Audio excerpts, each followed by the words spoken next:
अस्सलाम वालेकुम। आज हम बात कर रहे हैं एंगुलर जेएस की कुछ मज़ीद फीचर्स पर कि हम किस तरह एंगुलर जेएस में डिफ़ॉल्ट वैल्यूज़ डिफ़ाइन कर सकते हैं, किस तरह हम एंगुलर जेएस के साथ एरेस पे काम कर सकते हैं। एंगुलर जेएस की एपीआई के लिए लिंक मेरे पास मौजूद है एंगुलर जेएस के सीडीएन पर।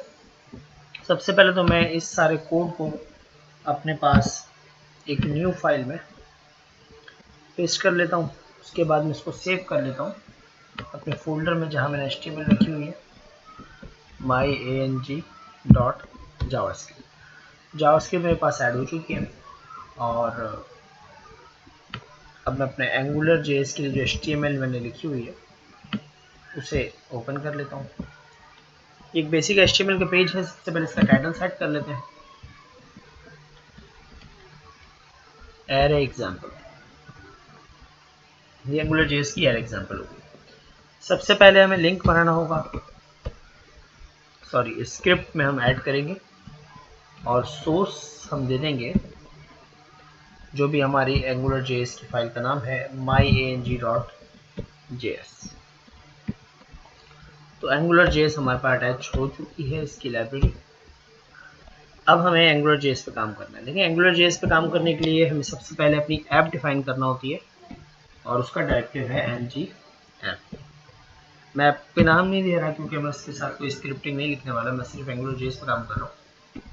ng मॉडल हम पढ़ चुके हैं जिसमें अपने वेरिएबल्स डिफाइन कर रहे होते हैं। मैं इस बार ng init का इस्तेमाल कर रहा हूँ, that means initialisation.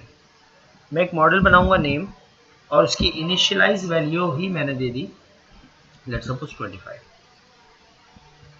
And now ये मेरी ऐप है। इस ऐप के अंदर अब जहां मैं चाहूँ, लाइक वाइज मैं एक h1 के अंदर यहाँ पर मैं चाहूँ तो इस मॉडल को बाइंड कर सकता हूँ, लाइक नेम, जिसकी वैल्यू 25 है। अब जब हम इस पेज को रन करेंगे तो यहाँ h1 में 25 प्रिंट हो जाना चाहिए। इसका मतलब ये हुआ कि हम इसको इनिशियलाइज कर चुके हैं। सेम इसी तरह अगर हम किसी एरे को इनिशियलाइज करके और उसके साथ काम करना चाहें तो हम क्या करेंगे, एरे का नाम मैंने रखा नेम्स और उसके अंदर अब मैं एरे डिफाइन कर रहा हूँ। आपको मालूम है एरे के लिए हम स्क्वायर ब्रैकेट का इस्तेमाल करते हैं। अब इसमें पहली वैल्यू है, दूसरी वैल्यू है, तीसरी वैल्यू है, चौथी वैल्यू, क्योंकि सारी वैल्यू स्ट्रिंग है इसलिए मैं सिंगल कोटेशन इस्तेमाल कर रहा हूँ। मैंने लिखा अफनान, अली, ताहिर, यासिर। ये मेरे पास एक पूरी एरे बन गई है जिसके अंदर 4 एलिमेंट मौजूद है। अब मैं इस एरे को प्रिंट करना चाहता हूँ तो पहले तो मैंने लिख दिया लाइक जैसे नेम्स। अब इसके नीचे मुझे एरे प्रिंट करनी है। मैं इसके लिए जो है वो एक अनऑर्डर्ड लिस्ट ले लेता हूँ और उसके अंदर हम एलाइज को प्रिंट करेंगे। एलाई को प्रिंट करते हुए हम यहाँ लिख देंगे ng-repeat। ng रिपीट जो है वो बेसिकली जिस तरह हमारा फॉर ईच का लूप होता है, बिल्कुल इसी तरह हमारे पास रिपीटेशन करता है, आइट्रेशन करके देता है हमें।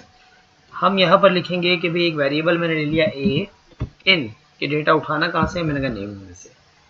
नेम से डेटा उठाना है और उसको a में रख देना है। अब मेरे पास जो मॉडल है वो है a और जो सोर्स है वो नेम्स है, तो मैं इसको सेव करूंगा और नेम्स के अंदर जितने भी एलिमेंट मौजूद हैं, अफनान, अली, ताहिर, यासिर, वो सब एलआई के सेंटर में प्रिंट हो जाएंगे। और इसकी वजह क्या होगी, क्योंकि हमने एक रिपीटर यूज़ किया हुआ है जो कि उस पर लूप चला रहा है। पेज को रिफ्रेश कर लेते हैं।